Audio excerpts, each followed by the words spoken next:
ऐलान के बाद लेबनान के लोगों ने घर वापसी शुरू कर दी है। इजरायली सेना की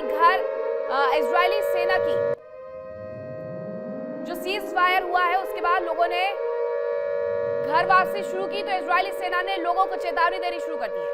हिजबुल्लाह के खिलाफ जारी रहेगा ऑपरेशन, जारी रहेगी कार्रवाई, ये आईडीएफ की तरफ से कहा गया।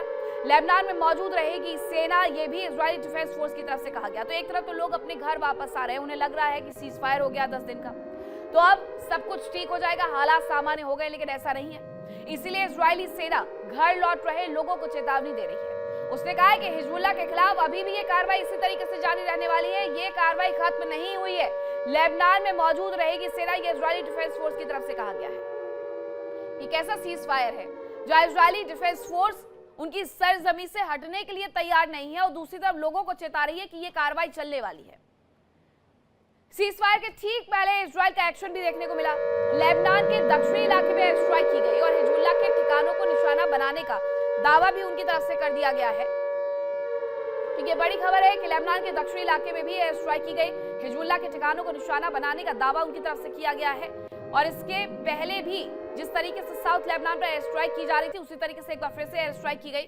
तस्वीरें जरा देख लीजिए, ये उस वक्त की तस्वीरें हैं जब लगातार यहाँ पर एयर स्ट्राइक करके साउथ लेबनान में सब कुछ तबाह कर दिया गया था। लेकिन इन सब के बीच में कुछ और तस्वीरें भी सामने आ गई कि लेबनान के दक्षिणी इलाके में एयर स्ट्राइक की गई है, ये वो जगह है जहां पर ये एयर स्ट्राइक की गई है और हिजबुल्लाह के ठिकानों को यहाँ पर निशाना बनाने का जो दावा है वो इजरायली डिफेंस फोर्स की तरफ से किया जा रहा है।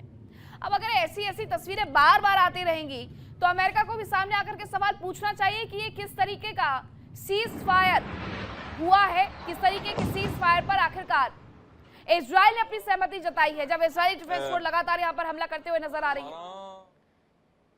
इसके पॉइंट्स क्या रहे ये जरा समझने की आवश्यकता है, क्योंकि डोनाल्ड ट्रंप तो बड़ी बड़ी बातें करते हुए ये कहते हुए नजर आ रहे हैं कि उन्होंने एक और देश के बीच में शांति स्थापित करवा दी है, लेकिन ये शांति स्थापित कितनी हुई है, किस हद तक हुई है, वो जरा समझना होगा। लेबनानी सरकार से बातचीत हुई है इजराइल की, हिजबुल्लाह से कोई बातचीत नहीं, और हिजबुल्लाह भी नहीं चाहता कि ये शांति वार्ता हो जाए, क्योंकि हिजबुल्लाह अभी तक बहुत ज्यादा नुकसान सह चुका है और वो इसका बदला लेना चाहता है, उसके लिए वो आतुर नजर आ रहा है। ये दो तस्वीरें हैं कि साउथ लेबनान में सब कुछ ठीक है, ये कहना बिल्कुल गलत है, इसीलिए वहां पर वापस आ रहे लोगों को ये चेतावनी दी गई है कि आप घर वापसी मत करिए, क्योंकि हिजबुल्लाह के खिलाफ इजरायली डिफेंस फोर्स अभी भी कार्रवाई करते रहेगी। अमेरिका और ईरान के बीच में दूसरे दौर की वार्ता जल्द शुरू हो सकती है, ये कयास है, क्योंकि 21 अप्रैल को ये जो इनका शांति वार्ता युद्ध विराम वाला स्टेटस था वो समाप्त हो जाएगा।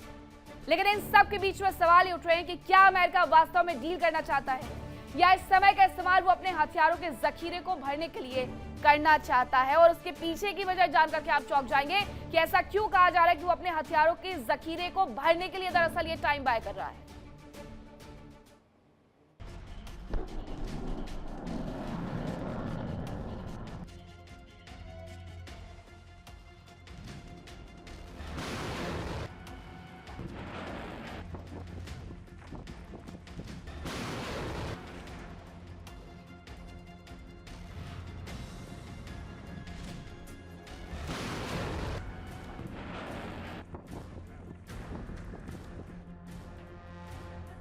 अमेरिका और ईरान के बीच दूसरे दौर की वार्ता हो सकती है। इस बीच अमेरिका लगातार ईरान पर दबाव बना रहा है।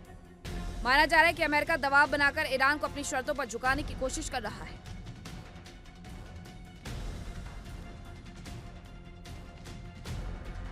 सीजफायर के दौरान दोनों पक्षों के बीच दूसरे दौर की बातचीत जल्द ही शुरू हो सकती है। इस बीच सवाल ये उठ रहा है कि क्या ट्रंप का बदला रुख अमेरिका में हथियारों की कमी का दबाव है या ईरान के खिलाफ एक बड़ी रणनीति का हिस्सा,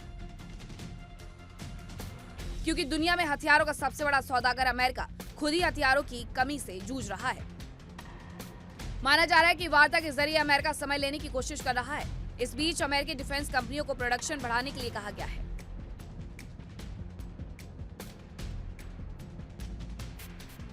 अमेरिका खुद दुनिया भर के 99 देशों को हथियारों की सप्लाई करता है।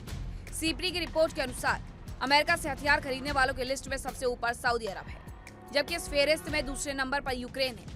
लेकिन ईरान से जंग के दौरान दुनिया में हथियारों के सबसे बड़े सौदागर का जखीरा ही खाली हो गया।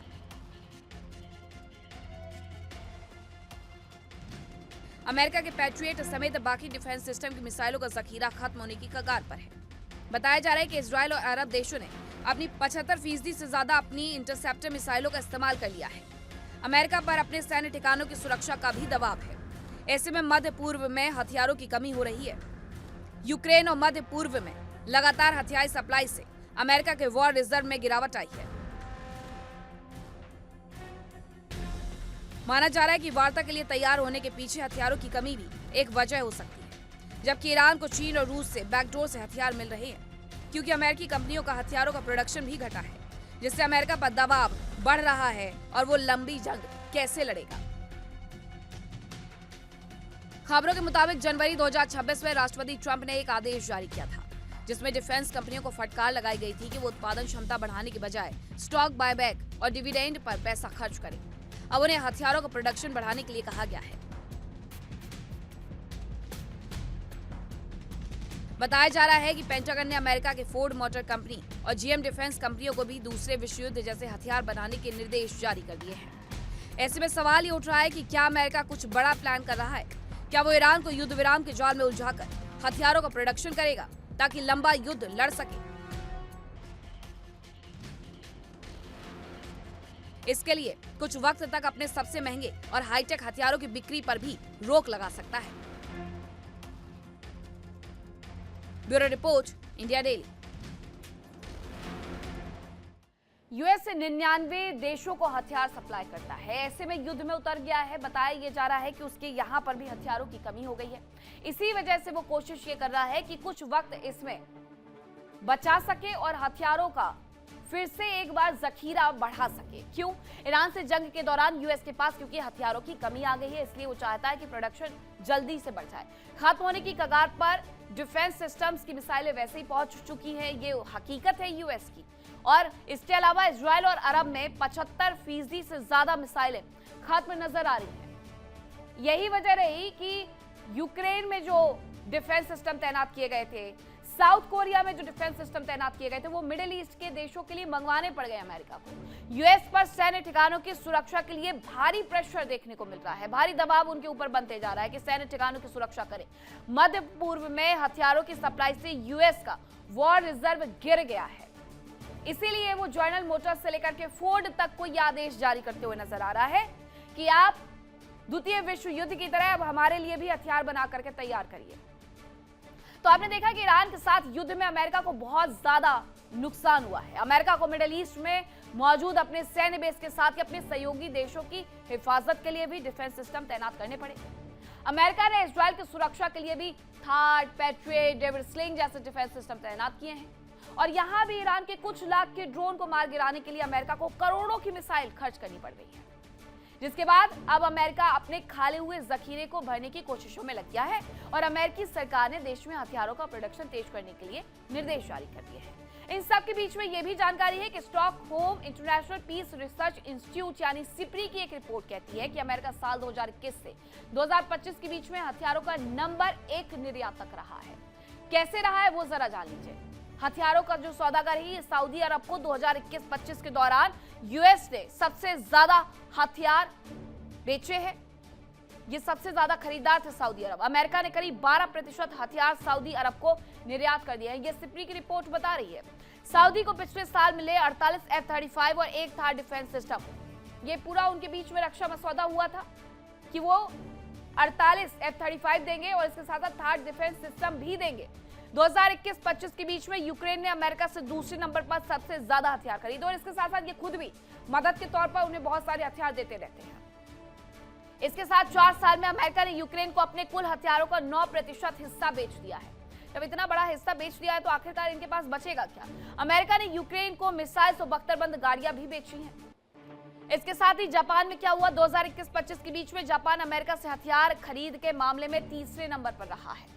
पहला, दूसरा और इसके बाद तीसरा। 4 साल में अमेरिका ने जापान को रडार सिस्टम्स और मिसाइलें बेचे हैं। जापान भी क्योंकि डर करके बैठा हुआ, चीन से अलग और साथ साथ उत्तर कोरिया से अलग, इसलिए उसे भी अपने रक्षा मसौदे को और ज्यादा बेहतरीन करने के लिए अमेरिका के साथ जाना पड़ा। रक्षा व्यापार के लिए उसके साथ जाना पड़ा। अमेरिका ने 2021-25 के दौरान 96 और देशों को भी हथियार मुहैया करवाए। यह भी एक सच है। 99 देशों को 2021 से लेकर के 2025 तक उसकी तरफ से हथियार बेचे गए हैं और इसी वजह से उसके यहाँ पर हथियारों की कमी आई है। और उसके साथ साथ जब वो इस पूरे युद्ध में उतरा हुआ है तो अच्छा खासा नुकसान उसे झेलना पड़ रहा है। सऊदी अरब से लेकर के यूक्रेन तक, जापान तक और अन्य देशों तक हथियारों की सप्लाई के मामले में अमेरिका नंबर 1 की स्थिति में बना हुआ है। लेकिन अब हालात ये हो गए हैं कि जनरल मोटर्स और फोर्ड को से आदेश देने पड़ रहे हैं कि आप हमारे लिए हथियार का प्रोडक्शन करना शुरू कर दीजिए। देखिए इंडिया डेली 24/7 अब आपके स्मार्ट टीवी पर। इंडिया डेली मौजूद है सभी डिजिटल प्लेटफॉर्म पर लाइव और लगातार। इंडिया डेली 24/7 हर दिन राष्ट्र को समर्पित।